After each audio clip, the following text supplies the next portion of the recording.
Welcome to the Story Harvest for a heartwarming crop of tales with a moral for tots to teens. Don't forget to like, comment, share and subscribe to get more new stories regularly. The Quiz Show. Vicky got into his crisp uniform, adjusted his tie and fastened the laces of his shining black shoes. He was all set to go to the community center, which was set up to host an exciting quiz show. Vicky was a participant, along with 9 other students from all the different schools in the neighborhood. It was an assortment of boys around 12 years of age. The quiz master formed 5 teams of 2 students each, and Vicky and Nick were a team. They took their place at the desk, each raring to go. Vicky was a bit disappointed with the partner accorded to him. Worn-out shoes, a scruffy collar, slightly frayed sleeves of a faded shirt, not particularly a pleasant sight.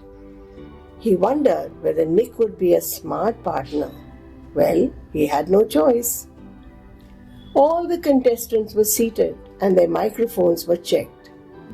At the count of 3, the quiz started rolling. The quiz master began the first round and went speedily ahead. It was a rapid-fire round, and at the end of it, Vicky and Nick had scored the second highest marks. The second round was a pass-on round, and the duo slipped to 3rd position. Vicky was getting restless. Would they be able to recover and race ahead? The 3rd was the final round. This was a buzzer round. Vicky noticed that Nick was responding with lightning speed.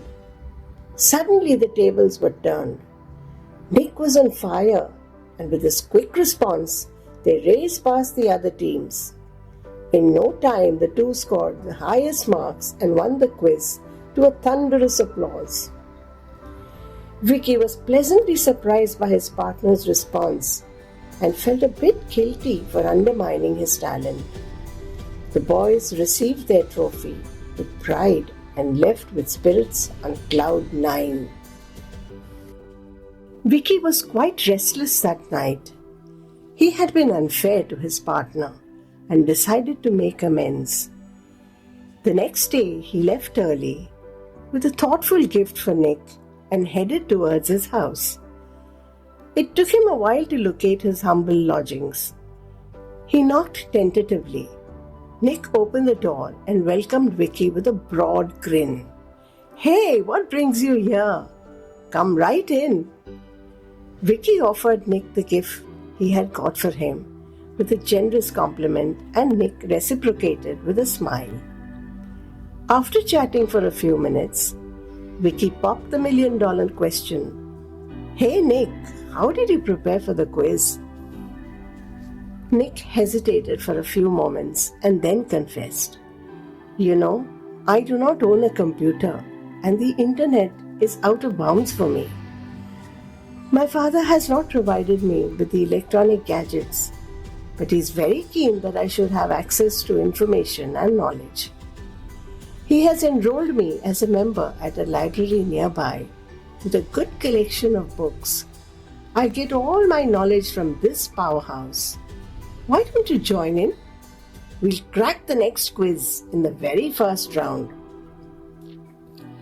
Vicky was truly impressed by Nick's dedication and regretted his hasty assessment of his partner's talent based on superficial appearance.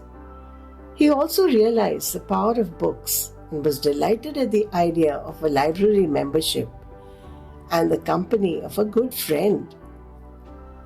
The 2 walked happily towards the library, their temple of learning, in a new bond of friendship. There was spring in their stride. Vicky had realized his mistake and would not repeat it ever again. Moral: never judge a book by its cover. A room without books is like a body without a soul. Marcus Cicero. Thanks for watching. Please don't forget to like, comment, share, and subscribe.